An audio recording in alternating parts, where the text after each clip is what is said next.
નમસ્તે વિદ્યાર્થી મિત્રો, ફરીથી એક વખત તમારું સ્વાગત છે. ધોરણ 11 આંકડાશાસ્ત્રના અભ્યાસ સફરમાં તમારી સાથે છે રવિ સર. વિદ્યાર્થી મિત્રો, આજે આપણે ફરીથી એક નવી સફરમાં જઈ રહ્યા છીએ. છેલ્લે તમે જોયું કે પ્રકરણ નંબર 4 ની આપણે શરૂઆત કરી ચૂક્યા છીએ અને એનો તમે થોડો પરિચય તેમજ સૈદ્ધાંતિક અભ્યાસ પણ જોયો. હવે આ સૈદ્ધાંતિક અભ્યાસ જે છે એ અને તમે થોડીક જે વ્યવહારિક વાતો જોઈ હતી એને આપણે આપણા ટેક્સ્ટબુકના ઉદાહરણો જે છે એના દ્વારા સમજીએ, જે ખરેખર વ્યવહારિક જીવનની અંદર ખાસ ઉપયોગી હોય છે.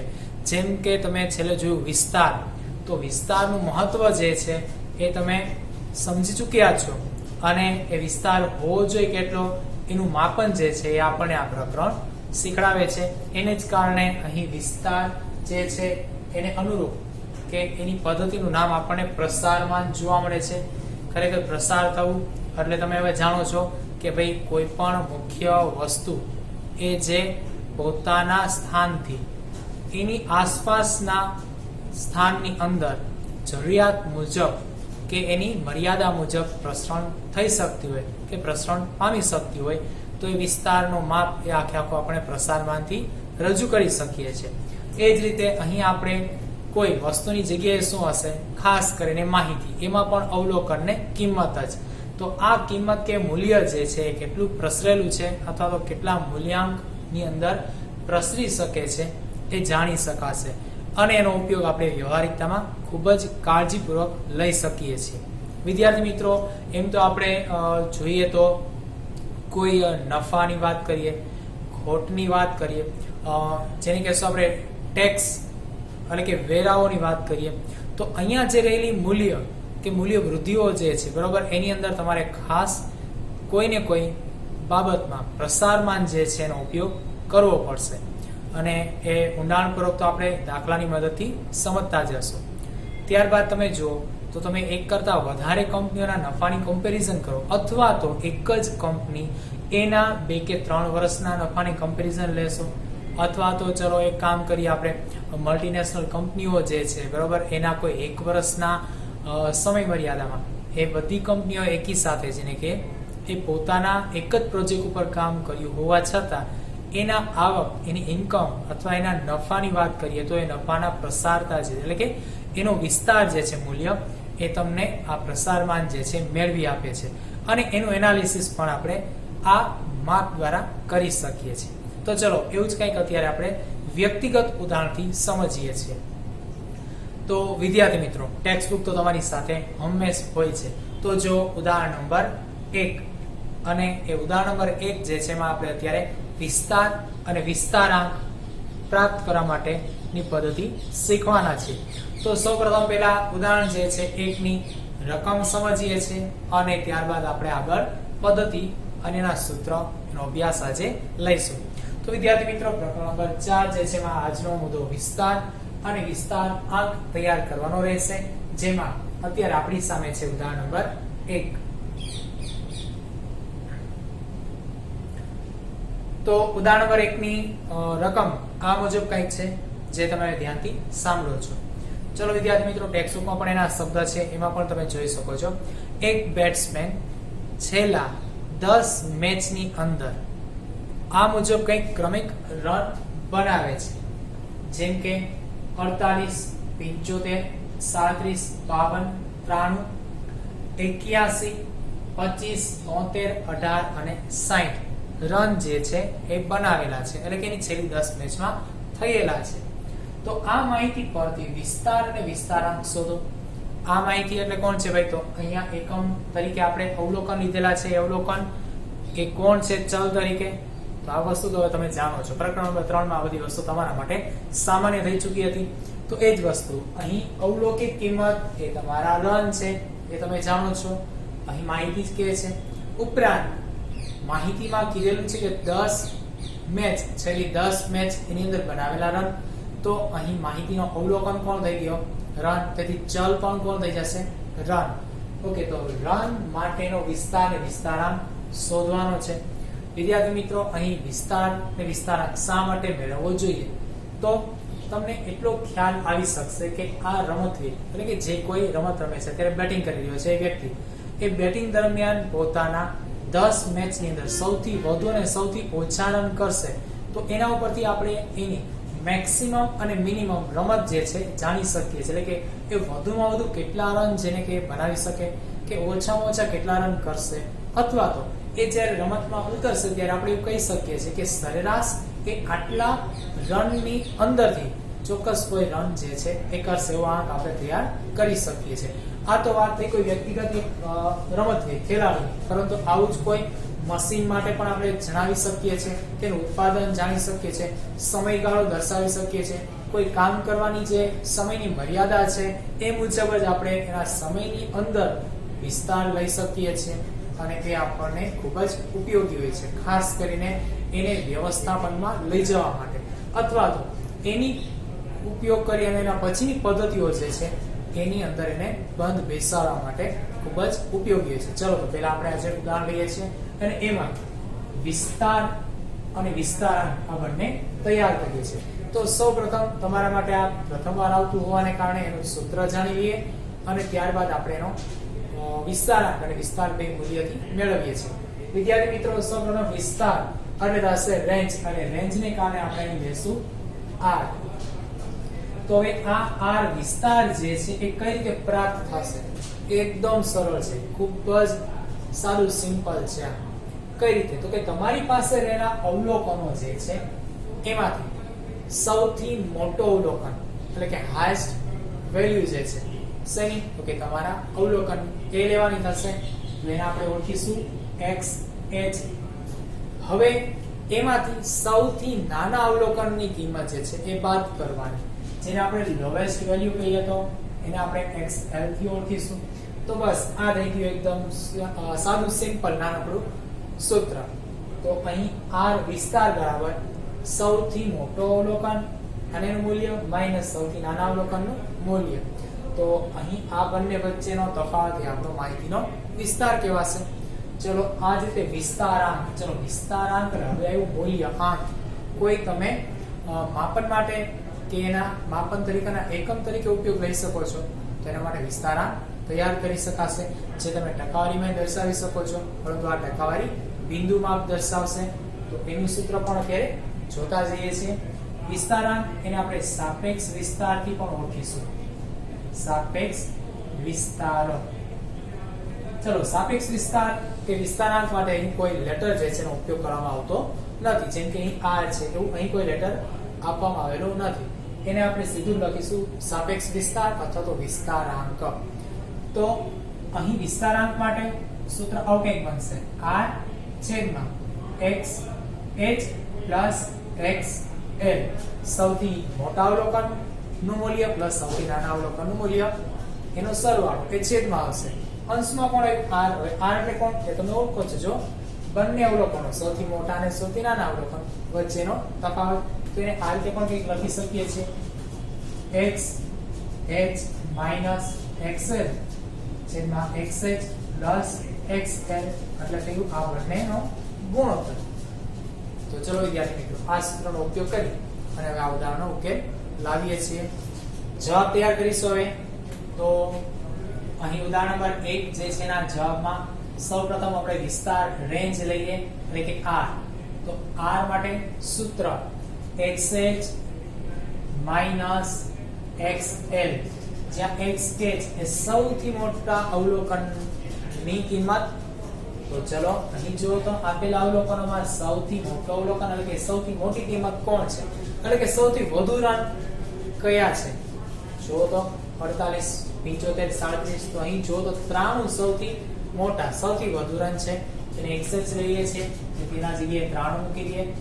હવે સૌથી ઓછા રન કયા મેચમાં બનાવેલા છે, અથવા તો સૌથી નાની કિંમત કઈ છે? તો અહીં જોઈએ તો ભાઈ અત્યારે 18 સૌથી નાની કિંમત છે. તો xl આપડા 18 થઈ જશે. સાદું રૂપ લઈએ તો ભાઈ અહીં બાદબાકી કરી નાખીએ. ચલો 3 માંથી 8 જશે નહીં, તો 10 કો લઈએ બાદબાકી કરીએ. 13 માંથી શું કરીએ? 8 બાદ કરી દઈએ તો વધશે કેટલા ભાઈ?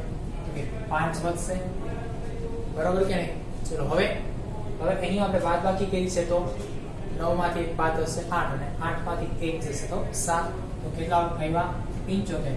તો અહીં 75 રનનો વિસ્તાર છે. ચલો વિદ્યાર્થી મિત્રો, અહીં આપણે એટલું જાણી શકીએ છીએ કે આ બેટ્સમેન જે છે બરોબર છે એ એના મેચની રમત દરમિયાન એ પોતાના રનમાં 75 રન જેટલો શું કરી શકે છે, તો કે પોતાની મેચ જે છે એ રમત ચલાવી શકે છે, અથવા તો એવું કહેશું કે એ વ્યક્તિ 75 રન જેટલી ક્ષમતા ધરાવે છે, એટલે કે 75 રન કરી શકે છે. તો હવે આ 75 રન એ ક્યાંથી લેવા પાછા? એનો મતલબ એવો છે 75 રન બનાવી શકે છે પણ એક વિસ્તારમાં દર્શાવે છે. કદાચ બની શકે ચલો 1 રનથી હોય, 5 રનથી હોય, 10 રનથી હોય, 20 રનથી હોય, પરંતુ અહીં એની રમવાની ક્ષમતા છે એની વાત કરીએ તો તે જ્યારે રમતમાં ઉતરશે ત્યારે એ 75 રન સુધીની રમત જાળવી શકશે, આપણે આવું કહી શકીએ છીએ. તો હવે આગળ વિસ્તારાંક તૈયાર કરીએ આપણે.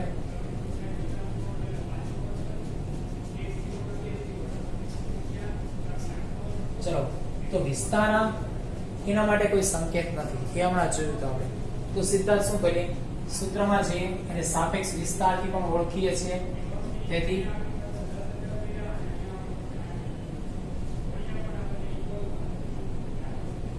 સાપેક્ષ વિસ્તાર એવું નામ આપીએ, જેના માટે r છેદમાં xh પ્લસ xl લઈએ. r છે કેટલા, તો કે 75, xh અને xl ની કિંમત ઉપરથી જોઈને મૂકી શકીએ છીએ 93 પ્લસ 18, સાદુરૂપ લઈએ 75 છેદમાં, ચલો 3 8 સરવાળો લઈએ 11, એક વધી ચડે 9 ને 10, 10 ને પ્લસ 1 11, 111. ચલો વિદ્યાર્થી મિત્રો, તો અહીં આપણી પાસે 75 ભાગ્યા 111 જેનું મૂલ્ય તમે કેલ્ક્યુલેટર દ્વારા મેળવી શકો છો. તો અહીં વિસ્તારાંક માટે 75 ભાગ્યા 111 કરીએ તો 0.68 આવશે. જો મારી પાસે કેલ્ક્યુલેટર છે, પરંતુ મેં જે કિંમત આપી એ કઈ છે, તો કે ભાઈ રાઉન્ડ ફિગર આપેલી છે, એટલે કે અહીં તમને જવાબ તો મળતો હશે એક કરતા વધુ ડિજિટ દશાંશ ચિહ્ન પછી, બરાબર છે.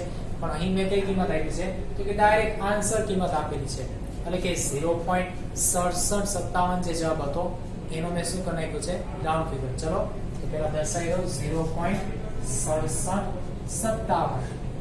ચલો આ જે આપ્યો છે જવાબ, એને આપણે શું કરીએ, રાઉન્ડ ફિગર બનાવી દઈએ તો 0.68 એ આપણો જવાબ. તો અહીં જવાબ તૈયાર છે, વિસ્તાર અને વિસ્તાર 8. તો અહીં આપણે એવું કહી શકીએ છીએ કે 0.68% એની રન જે છે એની ક્ષમતા ધરાવે છે. તો વિદ્યાર્થી મિત્રો, આ રીતે આપણે કોઈ ઉત્પાદિત થતા એકમોમાં જઈએ, એટલે કે જ્યાં ઉત્પાદન થતું હોય એવા એકમોમાં જઈએ, જે મશીન છે એની ક્ષમતા જાણી શકીએ છીએ. પછી મશીન જે છે એ ચાલવાનો સમયગાળો, એટલે કે એ વપરાશમાં લઈએ, ઉપયોગ કરીએ તો કેટલા સમય સુધી ઉપયોગમાં લઈ જઈ શકાય છે એનો વિસ્તાર અને વિસ્તારાંક જાણી શકીએ છીએ. તો હવે આપણે આગળ, જો આપણે આજે વિસ્તાર જે મેળવી ચૂક્યા એના લાભ અને ગેરલાભ પણ સમજતા જઈએ, જાણતા જઈએ. તો અહીં તમારી સામે પહેલેથી જ અહીં લાભ અને ગેરલાભ થોડા ઘણા છે જે પહેલેથી તૈયાર જ છે. ચલો એને એકવાર ધ્યાનથી સાંભળી અને સમજી પણ લઈએ. એકદમ સરળ છે, વાંચતા જ એ સમજાઈ પણ જાય, આવડી પણ જાય અને યાદ પણ રહી જાય એવા જ છે. ચલો પહેલા લઈશું આપણે લાભ. તો લાભની અંદર અહીં 3 લાભ છે. એમાં ખાસ કરીને જુઓ તો વિસ્તારથી મુખ્ય લાભ શું થાય છે, તો પહેલા તો ખુદ પોતે વ્યાખ્યાયિત રીતે સ્પષ્ટ છે, એટલે આપણે એને વ્યાખ્યાયિત કરી શકીએ છીએ. એનો મતલબ એવો કે આ વ્યાખ્યાયિત પદ રચના જે છે એ ધરાવે છે, તો એને આપણે આધાર બનાવી શકીએ, કોઈનો કારણ પણ બનાવી શકીએ. તો એનો મતલબ એવો કે કારણભૂત માપ તરીકે આનો ઉપયોગ કરી શકાય છે. પછી બીજું, જો તેની ગણતરી એકદમ સરળ છે, એ તો તમે જાણો છો, હમણાં જ જોઈ ચૂક્યા, ચપટી વગાડતા દાખલો પૂરો થઈ જશે, એટલી સરળ ગણતરી છે. ત્રીજું, માહિતીના અવલોકનોમાં ચલન ઓછું હોય, પુનરાવર્તિત કરવા માંગીશ, માહિતીના અવલોકનોમાં ચલન ઓછું હોય તો વિસ્તાર એ ઉપયોગી માપ છે. ચલો આને હવે થોડુંક ઊંડાણથી સમજીએ. તો માહિતીના અવલોકનો, તો યાદ કરાવું તો વિષયમાં વિદ્યાર્થીએ મેળવેલા ગુણ, માહિતીનું અવલોકન, વસ્તુ જેને વજન મુજબ ખોખામાં ભરવામાં આવે છે તો વજન એ માહિતીનું અવલોકન. એ જ રીતે તમે આગળના ઉદાહરણોમાં પણ જોઈ ચૂક્યા જ્યાં પણ તમારે વિસ્તારને વિસ્તારાંક તૈયાર કરો તો એ ખુદ પોતે અવલોકન હતો. તો આ જ અવલોકનની વાત થયેલી છે. આ અવલોકનમાં શું કહે છે? ચલન ઓછું હોય. ચલન ઓછું એટલે કે આ અવલોકનો જે આપ્યા છે એ એકબીજાથી ખૂબ જ દૂર, એટલે કે કિંમતો એ ખૂબ જ મોટી કે ખૂબ જ નજીક કે ખૂબ જ નાની આવું ન હોવું જોઈએ. જો આવું હોય તેને કહેશું આપણે માહિતીમાં ચલન. એટલે કે જે કિંમતો આપી છે એ એકબીજાની આસપાસ હોવી જરૂરી છે. તમે અત્યાર સુધીની બધી માહિતી જોઈ એમાં બધામાં જ કિંમતો આસપાસ હતી. જેમ કે યાદ કરાવો તો માહિતીમાં ગુણ હતા તો 50 થી 59, 60 થી 69, એ રીતે આગળ આવેલા જાવ તો 90 થી 99. તો જો એકબીજાની ખૂબ જ નજીક હતી. ખૂબ જ દૂરના અવલોકનો કે ખૂબ જ નજીકના અવલોકનો આવું અસ્તવ્યસ્ત પ્રમાણ ન હતું. તેમજ આગળના વજનો જો 10 થી 15, 15 થી 20, 20 થી 25 તો એમાં પણ નજીક હતા. એ રીતે આગળની બધી કિંમતોમાં પણ શું હતું? અવલોકનો એકબીજાથી નજીક હતા. એની અંદર અંતર આવે છે એ થોડું ઓછું રહેલું હતું, અથવા તો બધા અવલોકનોની કિંમતો એકબીજાની વધારે નજીક હતી એવું કહેશું. તો અહીં જો આવું હોય એટલે કે ચલન ઓછું હોય તો વિસ્તાર આપણા માટે ઉપયોગી માપ કહેવાશે. ચલો રિપીટ કરીએ તો વ્યાખ્યાયિત છે, તેને આધાર ગણી શકીએ કોઈ માટે, સરળ છે અને ચલન ઓછું હોય અવલોકનોમાં તો આ માપ આપણા માટે ઉપયોગી છે. નેક્સ્ટ ગેરલાભ પણ સમજતા જઈએ. ગેરલાભ 4 છે, લાભ ઓછા છે અને ગેરલાભ વધુ છે, ભલે પણ આપણે સમજતા જઈએ.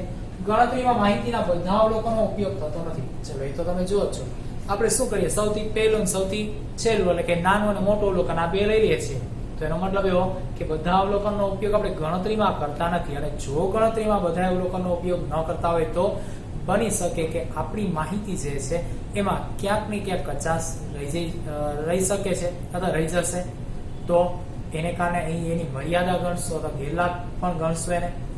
ચલો વિસ્તાર પર નિદર્શનની અસર વધુ હોય છે. નંબર 2 શેની અસર વધુ છે? નિદર્શનની. ચલો નિદર્શન એટલે તો કે અહીં કોઈ પણ પ્રકારનું આપણે ડાયરેક્શન દિશા સૂચન કરતા હોય એવું માપ કે એને આપણે નિદર્શન તરીકે ઓળખીએ છીએ. તો વિદ્યાર્થી મિત્રો અહીં જ્યારે તમે વિસ્તારને એક માપ તરીકે લ્યો છો તો એ નિદર્શન કરવાનો છે. એને આપણે આધાર બનાવીને બાકીની કિંમતો જે છે એની સરખામણી કરીશું, એનું પૃથ્થકરણ કરીશું વગેરે. તો હવે એ નિદર્શન કરતો હોય તો નિદર્શનની અસર એની ઉપર વધુ જ રહેશે. પરંતુ જો તો એ અવલોકનની કિંમત એવું કરતો હશે તો થશે શું? જેમ કે ભાઈ પેલા બેટ્સમેનની વાત કરીએ, 10 મેચ રમ્યા, એમાં એકમાં તો ખાલી 15 રન હતા અને એકમાં તો કે 90 રન હતા. તો જો હવે આનું નિદર્શન કરે એમ કે 75 રનનો વિસ્તાર આવ્યો, બરાબર, તો 75 રનમાં 90 અને ક્યાં 10 ને ક્યાં 15. તો હવે 75 એ નિદર્શન તરીકે આપણે જાહેર કરી દેશે કે આ વ્યક્તિ ગમે ત્યારે રન બનાવશે, એનો વિસ્તાર એટલે કે એની રન કરવાની ક્ષમતા તો 75 રનના વિસ્તાર જેવડી છે, પણ એ વ્યક્તિ 10 માં આઉટ થઈ જશે, 15 માં આઉટ થઈ જશે. તો બની શકે છે કે માહિતીની નિદર્શન રચના એની હોય એ કેવી હોય? ખોટી હોય. એટલે કે અહીં માહિતીમાં વિસ્તારનો એ શું કહે છે? નિદર્શન કહે છે વધુ અસરવાળી હોય છે અથવા અસરયુક્ત હોય છે. ચલો બેઝિક ક્રિયા માટે અનુકૂળ નથી. તમે જુઓ છો અહીંયા ખાલી શું આવ્યું તો કે સરળ બાદબાકી કરી કિંમતની અને ગુણોત્તર લીધો, પરંતુ એ કોઈ ફક્ત અવલોકનની. આને કોઈ મુખ્ય સૂત્રમાં કોઈ પદ્ધતિમાં લઈ જઈ શકાય, ઢાળી શકાય ના. એટલે કે આની કોઈ બેઝિક ક્રિયાઓ શક્ય નથી અથવા તો એના માટે અનુકૂળ પણ નથી. છેલ્લું, ખુલ્લા છેડાવાળી આવૃત્તિ વિતરણમાં ગણતરી થઈ શકતી નથી. કારણ કે જો આપણી પાસે આવૃત્તિ વિતરણ હોય અને આવૃત્તિ વિતરણમાં વર્ગ હોય તો જે વર્ગનો અધ કે ઉર્ધ્વ સીમાબિંદુ એમાંથી એક પણ ઘટતું હોય તો બની શકે કે એ આપણા માટે XH કે XL વાળી કિંમત હોય તો એ આપણા ખુલ્લા છેડા વર્ગ દ્વારા આવૃત્તિ વિતરણમાં વિસ્તાર પ્રાપ્ત થશે નહીં. કારણ કોઈ પણ એક કિંમત ઘટતી હશે XH કે XL તો વિસ્તાર મળવાનો નથી. તેથી ખુલ્લા છેડાવાળા આવૃત્તિ વિતરણની અંદર વિસ્તાર તૈયાર કરી શકાતો નથી. તો આ માહિતીમાં તમારા વિસ્તારના લાભ અને ગેરલાભ. ચલો આ દાખલાઓ ઉદાહરણ જે છે એને આજે જ તમે એકવાર બુકમાં લખી લેશો જાતે, જેના માટે તમને આ વિડીયો મદદરૂપ થશે. અને અહીં વિસ્તારના લાભ અને ગેરલાભ એ પણ તમારે લખવાના થશે ફેરબુકમાં એકવાર, અને HW તરીકે આ વસ્તુ 3 વખત લખી અને એને યાદ રાખી લેશો. ચલો વિદ્યાર્થી મિત્રો, હવે નવી પદ્ધતિમાં આ પ્રકરણમાં નવા દાખલા સાથે મળીએ. ત્યાં સુધી આવજો.